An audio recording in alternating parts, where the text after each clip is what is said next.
Breaking news, US Embassy sa Baghdad pinaulanan ng mga rockets. Hindi bababa sa 3 rocket strikes ang naganap malapit sa US Embassy sa Baghdad. Nagpalipad ng 14 na Katyusha rockets patungo sa Green Zone ng Baghdad. Nanawagan ang US sa Iraq na protektahan ang kanilang diplomats pagkatapos ng mga rocket attacks. Ang pinatibay na Green Zone housing ng Baghdad na embahada ng US ay tinarget gamit ang ilang mga rockets noong December 8.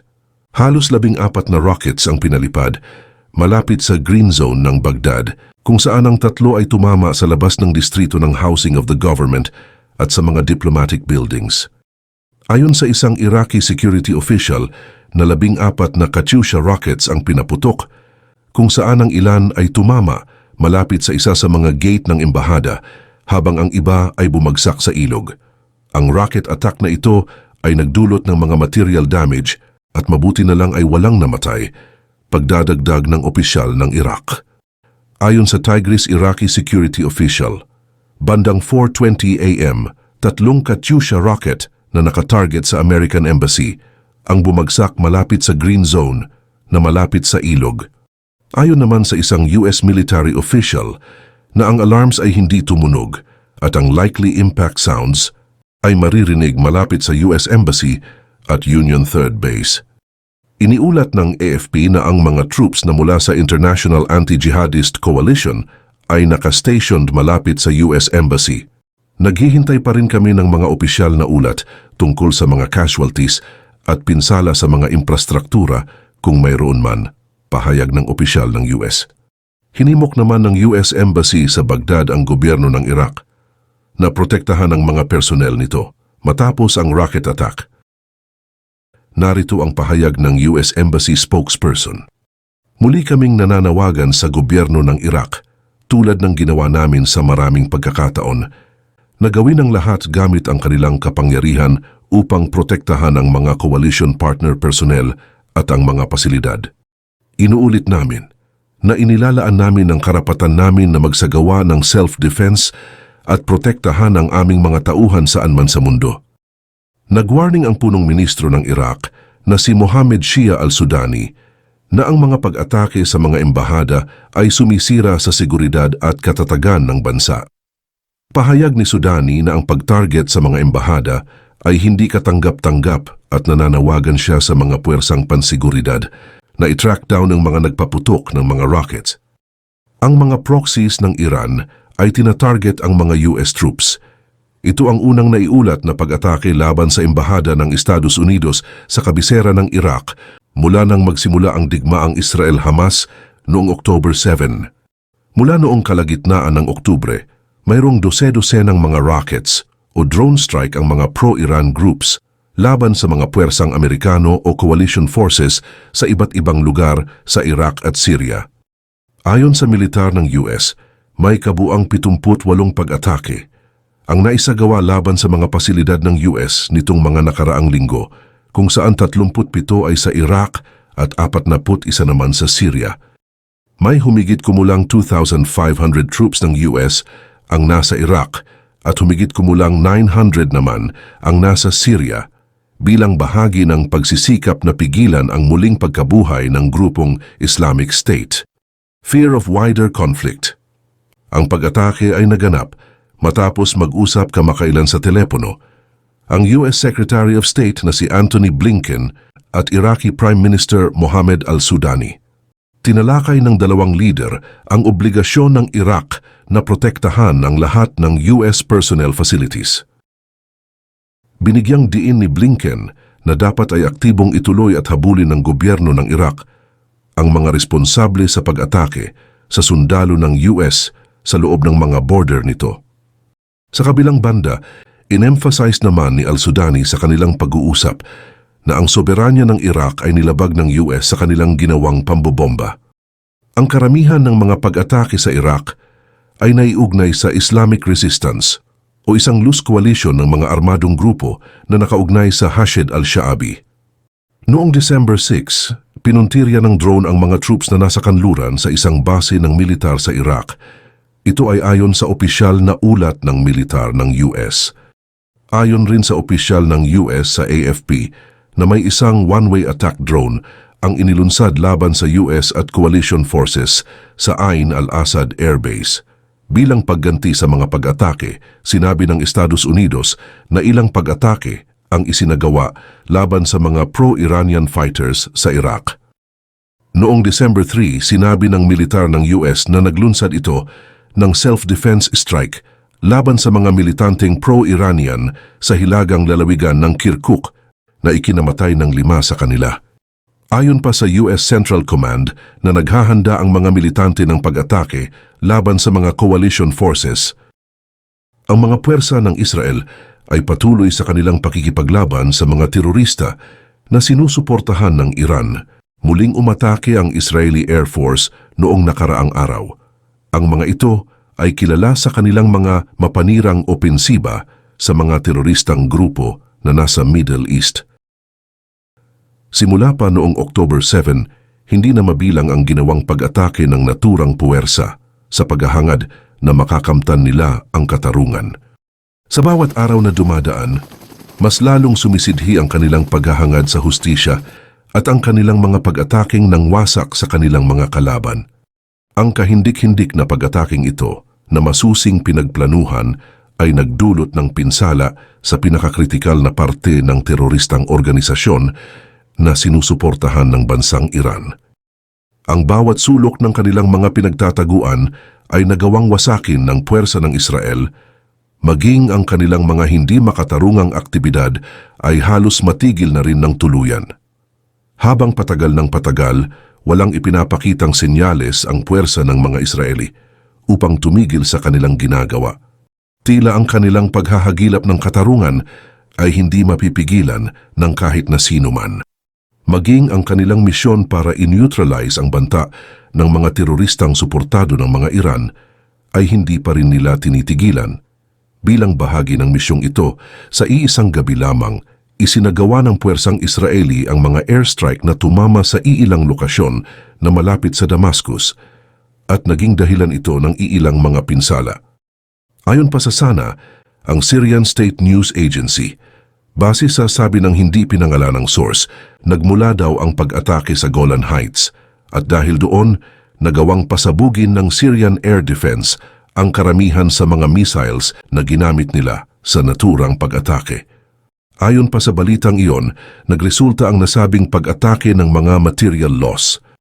Bandang mga 1:35 ng madaling araw, naglunsad daw ng missiles ang F-16 fighter jets ng Israel sa Damascus at mula raw iyon sa bahagi ng Golan Heights. Ito ay bilang ganti sa ginawang paglulunsad at pagpapasabog ng Hezbollah ng missiles sa mga mataong lugar sa hilagang bahagi ng Israel.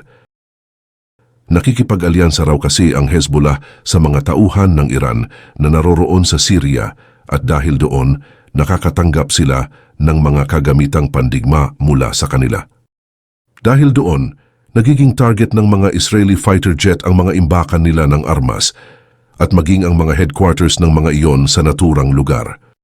Ayon sa isang opposition war monitor na nakabase sa United Kingdom na Syrian Observatory for Human Rights, ang pag-atake ay nangyari sa Sayyida Zainab, isang lugar na bahagi ng katimugang Damascus. Sa lugar daw na ito nakabase, ang mga puwersang military na konektado sa mga Lebanese militant group na Hezbollah. Ang grupong ito ay suportado ng bansang Iran simula ng kaguluhan sa pagitan ng Hamas at Israel noong October 7, makailang beses nang tinarget ng Israel ang mga militanteng grupo na ito. Base na rin sa mga pahayag tungkol sa Israel, walang awa nilang pinatamaan ng airstrike ang isang international airport sa bahagi ng Damascus. Dahil sa ginawang ito ng Israeli Army, sa ngayon ay hindi pa maaring gamitin ang naturang paliparan.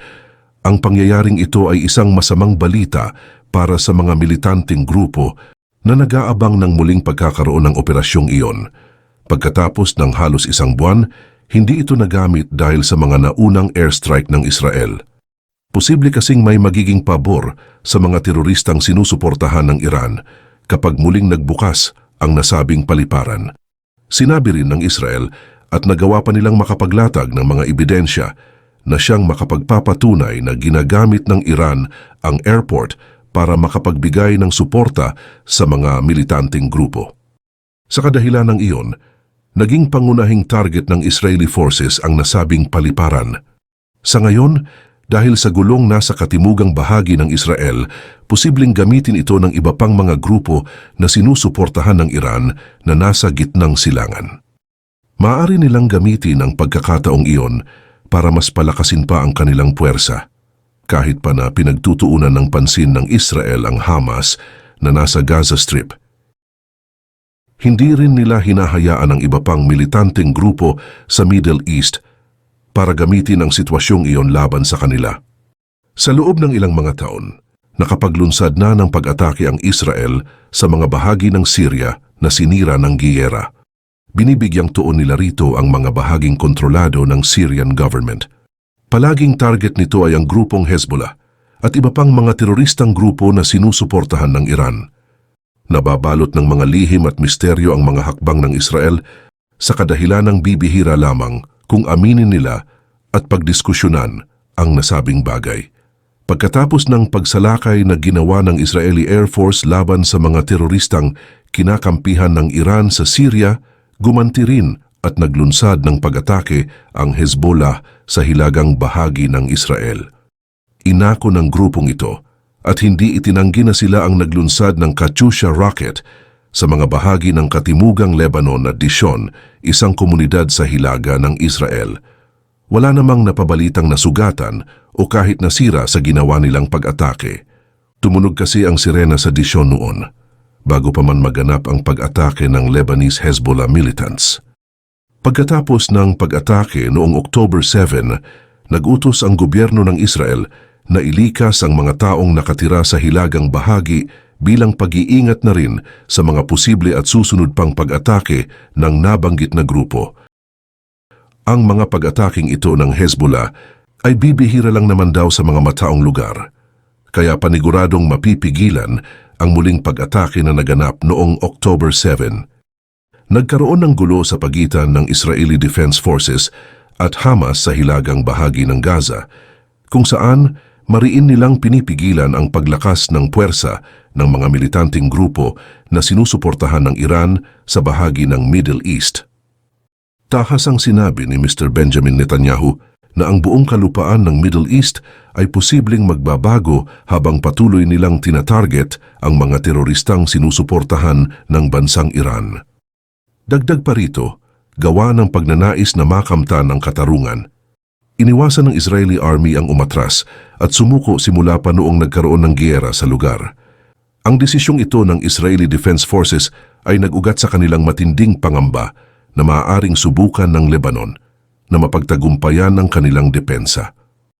Ang nakakatakot na kalagayang ito ay isang nakababahalang patunay ng malaking krisis na posibleng haharapin ng Middle East kasunod ng mapaminsalang atake na idinulot ng mga terorista sa Gaza Strip. Kahit paano, ay hindi pa naman ganoon kalubha ang panganib sa Middle East. Ito ay kahit na mas sumidhi pa ang kaguluhan sa pagitan ng Israeli Defense Forces at grupo ng teroristang Hamas upang patunayan sa isa't isa kung sino sa kanila ang mas malakas sa buong rehiyon. Mariin namang tinanggihan ng pamahalaan ng Israel ang pagbibigay ng pahintulot sa mga grupo ng teroristang sinusuportahan ng Iran upang magkamit sila ng kontrol at lubusang kapangyarihan. Batid naman kasi nila kung ano ang posibleng magiging epekto nito kapag nangyari ang naturang bagay. Sa bawat araw na lumilipas, nagiging mas malapit pa ang Middle East sa simula ng kanilang bagong yugto. Ito ay posibleng babago sa balanse ng kanilang kapangyarihang politikal at militar. Samantala, nanatiling masigasig ang puwersa ng Israel at hindi nila binibitawan ang kanilang posisyon sa nangyayaring kaguluhan na maaari nating matawag na isang geopolitical chess. Malaki ang naging banta ng pagsalakay. Kaya naman, may pagdadalawang isip na rin ang naturang puwersa kung sila ba ay aatras o hindi. Batid ng pamahalaang Israel ang panganib na nakaamba sa kanila, subalit naging matatag sila sa pagpoprotekta ng kanilang teritoryo. Determinado naman ang mga militanteng grupo na atakehin ang mga Israeli Army at masakop ang lupain ng Israel. Subalit sa kabila ng lahat ng ito, nanatiling matibay ang Israel at hindi pa rin sila sumusuko. kahit gaano pa man kasidhi ang pag-atake ng mga teroristang sinusuportahan ng Iran.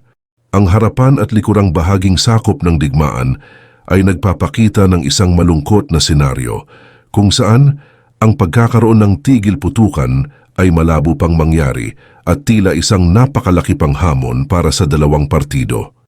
Kamakailan lang, nagpakita ng kakarampot na pagnanais ang Israeli Army upang tanggapin ang ideya ng pagkakaroon ng ceasefire sa pagitan nila ng mga teroristang grupo.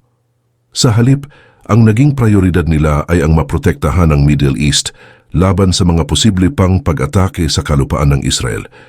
Ang gobyerno ng Israel, 10 ng mga puwersang militar nila ay naging dedikado sa kanilang pagpigil sa anumang organisadong grupo sa kanilang rehiyon.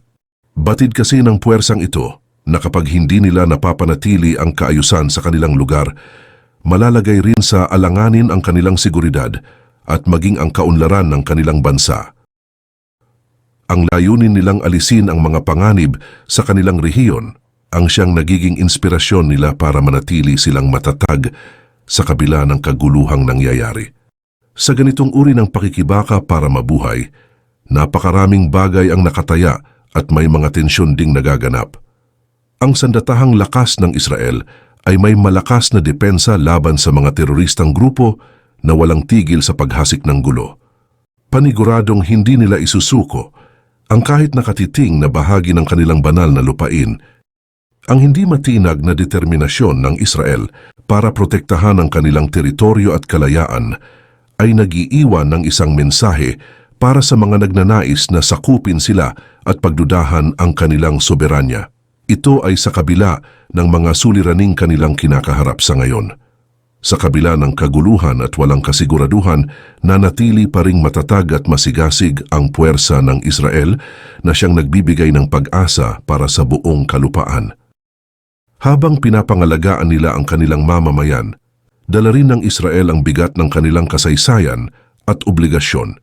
Sa bandang huli, ang pangyayaring ito ang siyang magpapakita kung ano ang kapalaran na naghihintay sa gitnang silangan. Walang lugar para sa mga diskurso at mga kompromiso habang mas lalong umiigting ang labanan sa pagitan ng Israel at mga teroristang tinutulungan ng bansang Iran.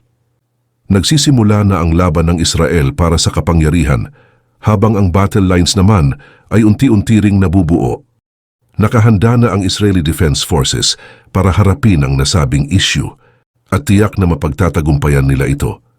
Gayunpaman, iniisa-isa ng gobyerno ang lahat ng posibleng panganib at peligro nang sa gayon ay mabawasan ang bilang ng mga maaaring mamatay at masugatan. Manatili lamang tayong nakatutok sa lahat ng ginagawa ng Israeli Army at maging sa mga pinaggagawa ng mga teroristang suportado ng Iran